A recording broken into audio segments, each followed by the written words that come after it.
Ao invés da galera da igreja ficar aí falando da vida, da sexualidade das pessoas, que isso não converte, né?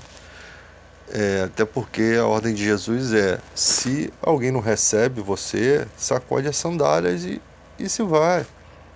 Exatamente, é um coração que não está se abrindo para o Evangelho. Ele não é obrigado a se abrir. Então Jesus nos explica a respeitar a decisão das pessoas de não querer a palavra. Tá? Nós vamos oferecer a palavra como testemunho, né, de que Jesus fez a parte dele e nos encaminhou para proclamar o Evangelho a eles. Mas Jesus não força ninguém, né? Na cruz haviam dois ladrões. Em nenhum momento um foi forçado a aceitar Jesus. Nenhum dos dois foram forçados. Tanto o que se recusou e ofendia Jesus, quanto aquele que se apegou a Jesus. Então o Evangelho é uma coisa muito preciosa e as pessoas precisam se dar conta disso, de que são elas que precisam vir até Deus, né? São elas que são simples mortais, que necessitam do Espírito Santo para interceder pela vida deles, porque a vida é cheia de armadilhas. E a vida, ela tem uma tendência, e nós mesmos, com o nosso comportamento humano, tem a tendência de nos jogar, nós mesmos nos lançamos no fundo do poço, por muitas vezes, né? E o Evangelho, ele nos dá essa condição de entender coisas espirituais. Por exemplo, a Bíblia é o único livro que revela, em Lucas 13:10, que uma mulher era corcunda por conta de um espírito de enfermidade. Os ateus não vão acreditar nisso. O Lucas, sendo médico, um cara eloquente, ele mostra isso, né? Então, aquela mulher encurvada, não que todas as doenças sejam de origem espiritual, mas em todo momento a Bíblia mostra que algumas doenças podem ser de origem espiritual. E se a pessoa não conhece a Bíblia, se a pessoa não conhece o nome de Jesus, ela não faz ideia de como lutar contra aquilo. Ela nem sabe que aquilo é espiritual, assim como aquela mulher encurvada não sabia. Ela não sabia que aquela corcunda dela não era a vontade de Deus para a vida dela. E Jesus revela: não convinha soltar dessa prisão essa filha de Abraão, a qual Satanás há 18 anos mantinha presa.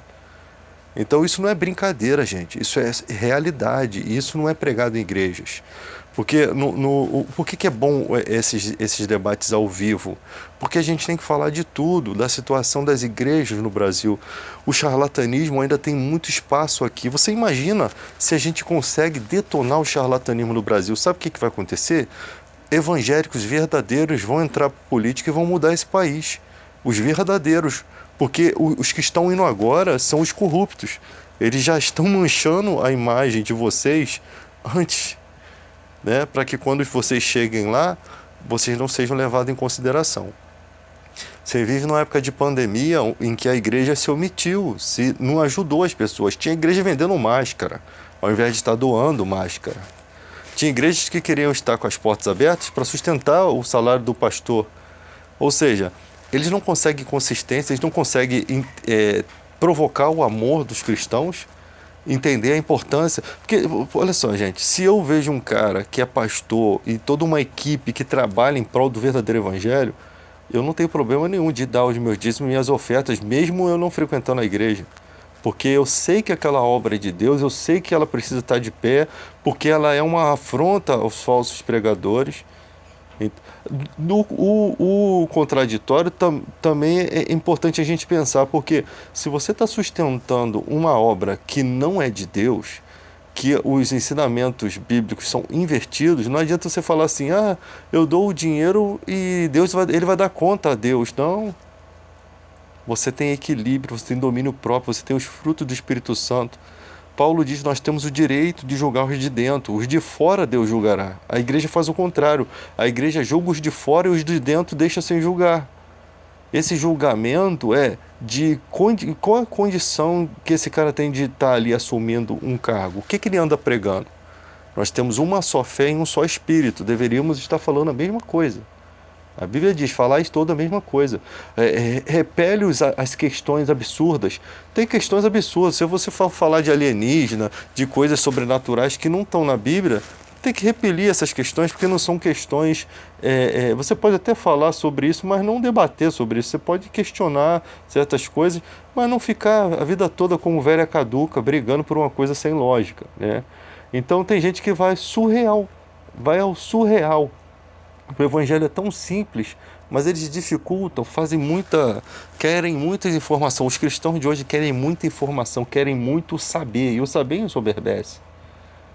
Você já sabe, o cristão que consegue ler a Bíblia, entender, ele já tem o poder de Deus em suas mãos. Mas ele acha que precisa de mais. Ele acha que precisa agora se apresentar como alguém eloquente, né? Tu pode ver que os caras não se conformam em se formar em teologia, eles têm que se formar em filosofia também para poder ser reconhecido pelo mundo, né? Ele tem que se formar em filosofia também. A filosofia tem muitas coisas boas que faz você pensar, mas ela não tem o poder de Deus. A palavra de Deus é a Escritura Sagrada, ela é o máximo que você pode ter. Tá? Você não precisa do mínimo, se você já tem o máximo. O filósofo que precisaria se formar em teologia, não o teólogo se formar em filosofia. Então, gente, os diálogos entre os cristãos, você pode falar sobre todos os assuntos, inclusive sobre o respeito que os cristãos precisam ter diante de uma sociedade diferenciada, né? Respeitar valores. A gente só vai ser bem visto quando a gente realmente entender o que é justiça. O que eu vejo é muito preconceito, é muita falta de conhecimento, que eu também já tive preconceito e falta de conhecimento, né? Em relação à sexualidade das pessoas, em relação a quem são as pessoas. Quando Jesus disse, o de fora Deus o julgará. Não é nosso, não é que nós devemos fazer isso. E alguns grandes pregadores aí, que eram grandes pregadores para mim, mas que agora não são nada, eles entraram para a parte da política e eles fizeram exatamente o contrário do que Jesus falou. Eles estão julgando os de fora. Eles estão julgando os de fora e não julgam os de dentro. Ou seja, enquanto eles estão lá brigando contra questões de sexualidade e disso e daquilo, alegando que o mundo vai ser contaminado por tudo aquilo ali, sabe o que acontece aqui fora? Os pastores corruptos continuam oprimindo as pessoas com suas falsas pregações. É como se o pastor que estivesse lá dentro da política estivesse lutando em uma outra guerra. Ele não está no verdadeiro combate do Evangelho, que diz que nós devemos fazer calar os adversários. Esses são os adversários do Evangelho. Se você entender as Escrituras, você vai ver que todo o objetivo do mal é cegar os entendimentos dos incrédulos para que não enxergue a luz que há em Cristo. Ou seja, a luz que há em Cristo só se encontra pela pregação da palavra. Então, se há uma forma de cegar esse entendimento, é a palavra não sendo pregada. É a palavra sendo deturpada. Então, todo aquele que deturpa a palavra, na verdade, está fazendo a obra do diabo. E tem gente sustentando essa obra. Enquanto Paulo diz, esses são os impuros da fé, o qual que vocês não deveriam nem compartilhar uma refeição. Se o cara tem a disposição de pegar o Evangelho, que é uma escritura sagrada, e consegue vender isso por dinheiro, não há mais esperança para ele. A Bíblia diz que esses caras, lá em 1 Timóteo 6,9, eles se têm como sábios, mas são tolos. A mente deles se torna cauterizada. Sabe o que significa isso? Que eles começam a acreditar nas próprias mentiras deles. Isso é o galardão deles. Deus permite que eles fiquem enganados. O castigo deles é esse. Eles não conseguem pregar a verdade, eles não conseguem enxergar a verdade, eles não conseguem voltar do caminho perdido que eles estão e vão arrastando um monte de gente. Porque um dia ele olhou para o Evangelho como aqueles mágicos, né, que Pedro e Paulo já encontraram mágicos, né, que viram beleza no Evangelho e depois tentaram comprar o dom do Espírito Santo. Eles veem o Evangelho, recebem a palavra e o mal arrebata do coração deles, como diz a parábola do semeador, com muita velocidade, com muita veracidade. Não dá nem tempo do Evangelho crescer. O cara vê... Porque, tipo assim, você é um cara um mágico, né? Um cara que ilude as pessoas. E você vê alguém fazendo uma obra verdadeiramente, não é uma mágica, não é um truque. Você é conhecedor das artes, você vê que aquilo não é um truque, que aquilo é uma verdade.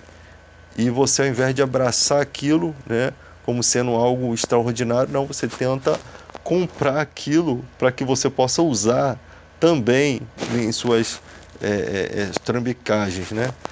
Exatamente o que acontecia. Então, conversar sobre o evangelho tem tantas coisas. A história do altar, o Deus desconhecido, né? É uma história que existe nos livros daquela cidade. Ele é extra-bíblico, né? Ele é citado na Bíblia, mas existe nas crônicas daquela certa cidade, onde uma praga estava destruindo aquele lugar e as pessoas clamavam os seus deuses e não tinha resultado. Isso aconteceu na Índia, aos nossos olhos, há poucos tempos, que os indianos começaram a quebrar, a jogar fora os seus deuses, porque a praga do Covid estava lhe matando e os deuses não lhes protegiam. E naquela época bíblica aconteceu exatamente igual, né? E aí chama um cara chamado Epimênides, que era um filósofo da época, que conhecia um Deus desconhecido e ele não vai contra a religiosidade. Ele simplesmente fala, pode existir um Deus desconhecido entre vós que seja maior do que o Deus de vocês, que vocês não conhecem. E começaram a clamar o Deus desconhecido. E cessou-se a praga e aquela cidade só existia por conta daquele Deus, né, cujo Paulo pregava. Esse aqui é o Deus que eu prego, que não é servido por mãos humanas, né, ele não tem uma imagem, era só um altar vazio. E diz que em todos os outros ídolos que depois eles construíram novamente, havia uma dedicatória ao Deus desconhecido como sendo ele maior do que todos. Mas como não tinha imagem, ninguém gostava de botar nada para ele, ninguém o adorava, né? Não tinha imagem. E ali, Deus criou no meio da história daquela cidade uma oportunidade de pregação para determinada época específica. Ou seja, como você compreende? Que Deus permite que as pessoas fiquem na ignorância até a chegada do Evangelho. Existe um tempo para se chegar ao Evangelho. Então a igreja não precisa ficar desesperada, as pessoas estão se perdendo. Então você precisa simplesmente fazer a obra, simplesmente pregar o Evangelho, simplesmente falar de Bíblia, simplesmente ser um cristão autêntico, que você já está fazendo grande coisa, grande efeito no universo. Né? Você está fazendo um grande efeito, tá? E colaborando com a obra de Cristo, você está contribuindo e Deus está disposto a honrar. Jesus estava disposto a honrar até um copo de água fria, né, para aqueles que ajudassem nessa obra, para aqueles que ajudassem os seus escolhidos, aqueles que realmente levam a mensagem com garra, né? Hoje em dia você entra na internet, o que você vê são absurdos, pessoas que você vê nitidamente que só oram porque querem atenção, porque querem recursos financeiros, porque querem ganhar dinheiro no YouTube, um monte de profecias que nunca se cumprem e os cristãos ainda ficam naqueles canais, porque uma hora que o cara bota uma profecia que Deus falou e Deus não disse e vocês continuam inscritos no canal dele, vocês estão colaborando com aquele crescimento. Vocês precisam ser mais enérgicos nesse ponto, mais saudáveis nesse ponto. Se alguém está pregando uma coisa antibíblica, ele está praticamente pregando uma informação do diabo. Ele está praticamente fazendo uma obra inversa. Ele não está colaborando para o Evangelho, ele está colaborando para a infâmia do Evangelho, para a difamação de Cristo. É por isso que muita gente não leva o Evangelho a sério. Tá? E a política se misturou com a religião, não teria problema se os religiosos realmente viessem para defender a moral e os bons costumes, mas não são. Eles se posicionam como esses e você vê pelo diálogo deles. Os caras gritam, os caras não... O sábio não precisa gritar para ser ouvido. O cara que é sábio, ele não precisa gritar para ser ouvido. Ele sabe muito bem que mesmo que ele esteja coberto de razão, os gritos não ecoam no coração da ignorância. Tá? Os sábios não falam para muitos, ele fala para poucos. Tá? Ele fala, muitos ouvem, aí você tem aqueles que não entendem e aqueles que entendem se fazem de desentendido. Porque depende do coração alheio abrigar ou não conhecimento. Tá? Depende do coração, de como aquela pessoa recebe. Muitas vezes você fala coisas lógicas e aquela pessoa não quer dar o braço a torcer. É como time de futebol, né? O campeão atual é esse, tal, mas as pessoas tentam jogar areia naquilo. É como se fosse o gato tampando a bosta, né? para não feder muito. Então, as pessoas, não, mas isso é aquilo, e começam a questionar, não, que a gente também tem título. Ninguém dá o braço a torcer e diz assim, cara, parabéns, vocês jogaram bem, ou então vocês jogaram mal, mas deram sorte, mas vocês são campeões, e parabéns para vocês. Não, não existe isso. Não existe reciprocidade nisso. Existe uma animosidade errada, né, errônea, né? Existe a destruição do outro em detrimento do meu time. Existe as guerras internas entre o próprio time se matam. Nós somos ignorantes. Nós somos seres muito piores do que os homens da caverna, né? Nós somos seres estúpidos, né? Porque é uma espécie de inveja. A gente não pode ver o outro ser feliz porque o outro não caminha na mesma caminhada que a gente. É ridículo. O ser humano é uma peça... Eu acho que Deus estaria decepcionado mesmo com muita gente, né? Porque é uma idiotice atrás da outra, se torna uma coisa insuportável. A gente vai olhando a vida, a gente vai olhando o motivo pelo qual as pessoas tiram a vida dos outros, sabe? As coisas banais, coisas ridículas. Porque não há uma punição grave, né? Não há, eu fico olhando, as pessoas são... Elas não sentem, não têm mais aquele sentimento de que as coisas estão erradas. Já estão aceitando o erro como se fosse uma coisa natural. É esse o medo que a gente deveria ter como sociedade, né? Quando as coisas que não são naturais passam a ser cotidiano, né? Passam a ser naturais, passam a ser normais. As injustiças sociais, as coisas que estão acontecendo com os indígenas, né? Os garimpeiros jogando mercúrio nas águas, 30 mil indígenas para 20 mil garimpeiros, destruindo tudo. As crianças morrendo de malária, os peixes contaminados com mercúrio, os leitos dos rios destruídos e a população feliz porque o presidente da República tirou o poder de reboque, né, dos carros, que deveria realmente ter sido tirado. Ninguém tem dia de rebocar os seus bens. Mas as pessoas se felicitam com pequenas coisas, mas não se entristecem com as coisas mais importantes do Brasil, porque para eles não são importantes. O choro daquelas crianças já não, ou se nunca, né, sensibilizou-os, né?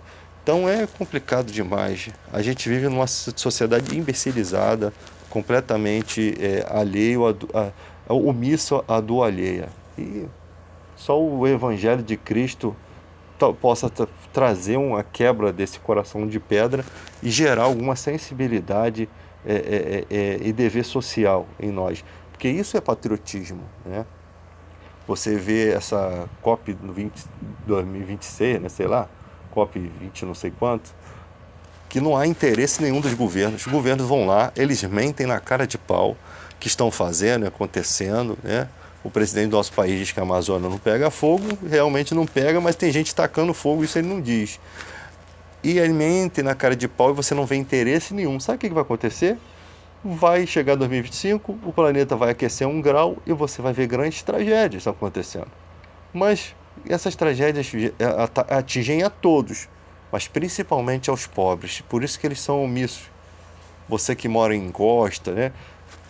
Vai derreter as geleiras lá, vai ter países que vão ser apagados, dizimados do mapa, né, por conta do nível do mar e tal, vão ter fortes ventos, e eles não estão nem aí.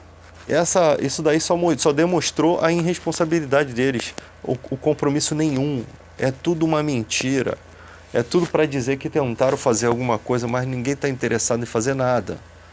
Ali é um interessado em lascar o país do outro, ninguém está interessado em nada. Infelizmente, os grandes poluidores continuam poluindo. Então, e para onde vai essa sociedade, né? Se elas não encontrarem um evangelho, se elas não tiverem o coração de pedra quebrado, elas não vão ter sensibilidade. Elas vão permitir que as próximas gerações sofram todas as consequências dos nossos erros.